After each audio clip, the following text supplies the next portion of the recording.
이번에는 글쓰기에 도움이 되는 생활 습관에 대해서 이야기할게요. 일기, 그 다음에 일상 스케치, 독서 이렇게 세 가지만 이야기하도록 하겠습니다. 먼저 일기. 초등학교에 들어갈 때 혹은 뭐 요즘은 빠르니까 이제 유치원 때도 뭐 하나 모르겠어요. 근데 뭐 그림 일기라 그래서 이렇게 출발하죠, 일기가. 음, 공교육의 어떤 목적 때문에 일기에다가 쓰는 요령을 가르치기도 하고 또 심지어 검사를 하기도 하지만 사실 일기는 본질적으로 그 안에 떤 장르든지 다 들어갈 수 있는 굉장히 개인적이고 넓고 아주 극단적으로 자유로운 세계예요. 그 안에다가 그림을 그릴 수도 있고요. 또 뭐 작곡을 할 수도 있어요. 악보를. 그런 게 다 일기입니다. 먼저 일기를 쓸 때 여러분들께 이제 제가 권장할 만한 기본적인 요소는 일단 카테고리를 최소 두 개로는 나눠라. 예. 두 개는 저도 괜찮겠어요. 일단 공개 영역, 공개하는 글쓰기, 공개하는 일기, 뭐 소소한 일상이라든지 어, 책을 읽거나 영화를 보거나 연극을 감상한 후의 기록이라든지 뭐 미술관에 갔다 오거나 여행을 다녀온 그런 기행 이런 것들, 동창회 갔다 온 이야기거든, 일상. 하지만 또 비공개도 있잖아요. 맞아, 자기 내밀한 속사정. 또 지금 타이밍상 이 기록을 누가 보면 안 돼. 시간이 좀 더 흘러서 듣다면 모를까. 뭐 이런 것들이 있죠.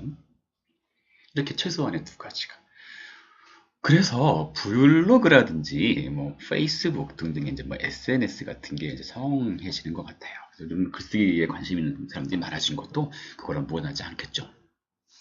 또 하나, 일기는 문체를 연습할 수 있는 아주 좋은 기회입니다. 자신의 개성이 잘 반영된 자기만의 말투를. 근데 그 말투라는 게 그래요. 소리내서 말을 할 때의 말투가 있고 또 편지 쓸 때의 말투가 있죠. 근데 가급적이면 말을 건넬 때 사용하는 대화를 할 때나 편지 쓸 때 그런 말투를 일기에도 자꾸 써먹으면 좋습니다.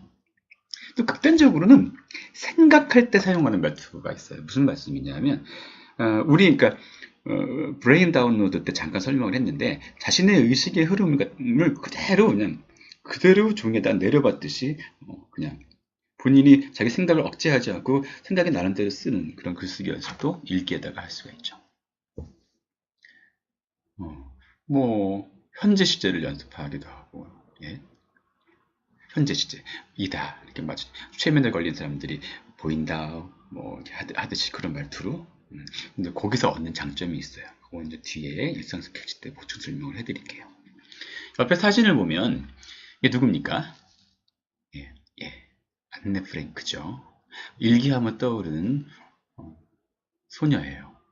그 전쟁의 비극 속에서 하루하루 자신의 일기장에게 이름을, 닉네임을 지어주고 의인화해서 그에게 편지, 말을 건네듯이 그렇게 쓴 일기였죠. 일상 스케치는 뭐냐면 일상에서 얻은 장면을 글로 옮기는 건데요. 이거예요. 현실 속에서는 한 20분 정도 흘렀어요. 근데 그거를 그 20분 정도 흐른 그 사건, 장면, 느낌 이런 것들을 글로 쓰는데 그걸 한번 A4 한 장을 채워보는 거예요. 처음에는 쉽지 않아요. 근데 습관이 되면 나중에 너무 쉬워져요. 금방. 그러면 나중에 좀 디테일하게 시간을 10분 혹은 5분으로 줄여서 현실 속에서는 그 사건이 그 장면 흐려갔는데도 5분밖에 되지 않았어. 난 이걸로 A4 한 장을 채울 테야. 그러면 20분으로 할 때보다는 좀 더 뭐 배경 묘사라거나 뭐 심리 묘사라거나 이런 것들이 부각될 수밖에 없겠죠. 이것도 이제 쉬워져. 그러면 현실 속에서 2분 지하철 문이 딱 열려서 타는 그 순간, 뭐 또 지하철 문이 이제 목적지에 거의 다다라서 열리기 전까지 뭐 이런 식의 설정을 하게 되면 현실 속에 한 1분 정도. 그것을 거기서 묘사와 의식과 배경 묘사, 뭐 배경 이런 것들이 다 들어가서 A4 한 장을 채우고 이쯤 되면 뭐 20분은 뭐 스케치, 뭐 5분은 소묘, 그렇죠? 그 다음에 한 1분은 세밀화, 뭐 이 정도 비교할 수 있겠죠. 그림이라면. 지나간 것만 가지고 연습할 수 있는 것이 아니라 본인의 미래를 또 현실처럼 쓸 수도 있겠어요. 마치 지금 벌어지는 것처럼. 실제로 뭐 제 학생이 고등학교 2학년 학생이었는데 그 친구가 1년 뒤에 있을 수능, 그날 벌어질 일을 자기가 바라는 사건을 현재 시절을 써갖고 재밌게 발표한 적이 있는데 그 내용을 보면 되게 웃기는 게 일부러 아침에 뭐 미역국을 먹고요.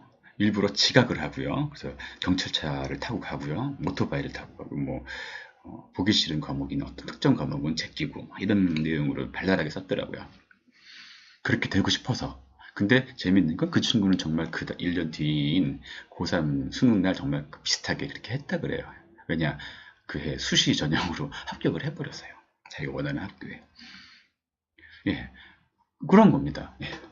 자, 아무튼 간에, 일상 스케치를 여러분이 할 때는요, 저는 이제 가능하면 과거 시제를 쓰는 것보다는 현재 시제를 연습하라고 권하는데요. 왜 그러냐면, 과거 시제, 즉, 이었다, 했다, 이런 식으로 끝나는 과거 시제는 일단, 사건이 마무리된 느낌의 문장이라서, 더 이상 그 문장과 관련된 것을 떠올리기 싫어져요, 심리적으로. 그래서 사건을 자꾸 진행시키고 싶어져요.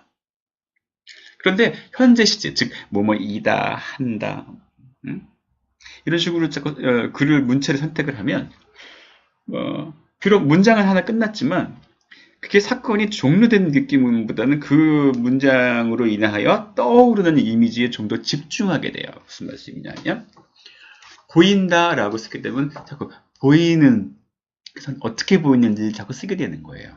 들린다 그러면 어떻게 들렸는지 자꾸 관심을 갖게 된다고요. 근데 보였다, 들렸다 그러면 보인 그 다음에 그래서 무슨 일이 들렸어. 그래서 들린 다음에 그 다음에 무슨 일이, 이런 식으로 흐름을 타게 되는 거죠. 과거 시제는. 그래서 우리가 지금 글쓰기 연습과 관련된 공부를 하는 거니까 현재 시제를 연습하라고 제가 권하는 거예요. 뭐 강요는 아닙니다, 물론. 세 번째는 이제 독서인데요. 결론부터 미리 말씀을 드리자면, 자신의 수준에 맞는 다양한 책을 읽어라. 이게 글쓰기에 도움이 된다. 자신의 수준을 무시하고요. 뭐 학교의 권장도서, 뭐 이런데 떠밀려가지고 의무감에 사로잡혀서 재미도 없는 걸, 관심도 없는 것을 억지로 읽을 필요 없다는 거예요. 또한 베스트셀러도 그래요.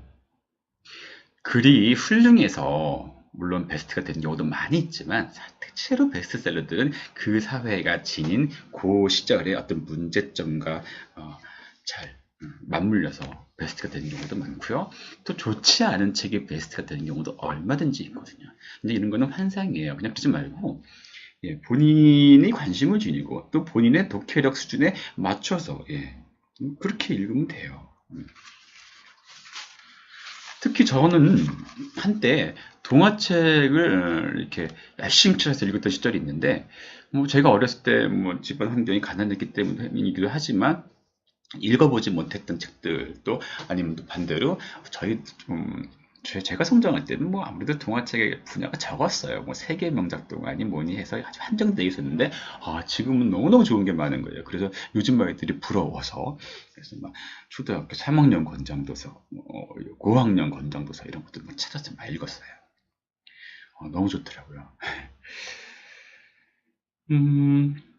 표현의 수준은 비록 성인 도서들만 못할지 몰라도요, 그 세계적으로 이렇게 환영받는 그 어린이 도서들을 보면요, 주제가 지니고 있는 그 수준은 오히려 그 이상이었었어요.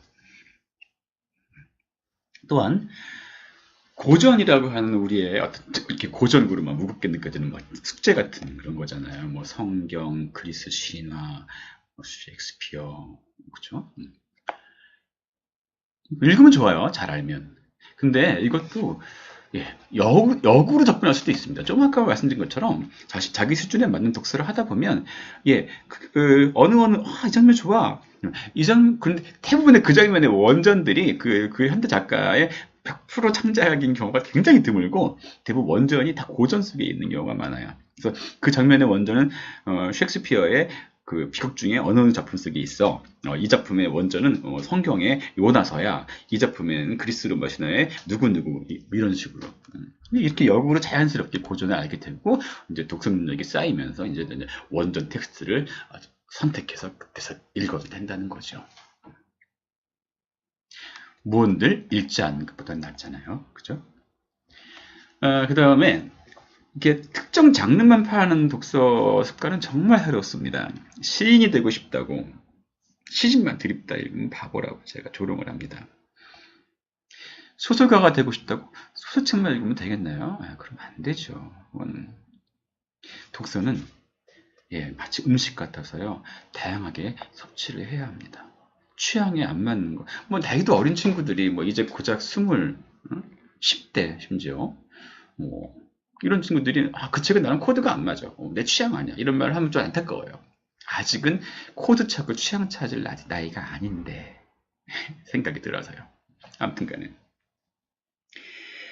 또 하나 중요한 건 책을 숭배하기 위해서 읽는 사람들이 보입니다. 책을 믿기 위해서 책을 왜 그럴까요? 책을 왜 존경하죠? 본인이 그 책보다 귀한 사람이면서 때로는 그 종교의 경전인 경우도 있고 또 고전인 경우도 있는데 책은요 반드시 그 책을 쓰일 당시의 상황, 특히 시대적인 상황, 그 다음에 그 책을 쓴 작가 혹은 작가군의 창작 동기, 무슨 목적 이런 것들을 고려하면서 내가 처한 우리 시대의 현실, 내 개인의 상황에 대입해서 맞춰가면서 그렇게 고쳐가면서 읽어야 돼요. 활자를 특히 뭐 교과서라든지 뭐 신문기사 같은 경우 활자로 되어 있으면 거기 그렇게 쓰여 있었어. 그러니까 너무 지나치게 신뢰를 하면 우리의 지성이 마비됩니다. 교과서는 예를 들면 중학생이에요. 그러면 중학생 정도의 연령이 소화시킬 수 있는 정도의 학설만을 표본으로 해서 쓰여지고요. 고등학교에 올라가면 그 부분에 상당 부분이 다 전복되잖아요.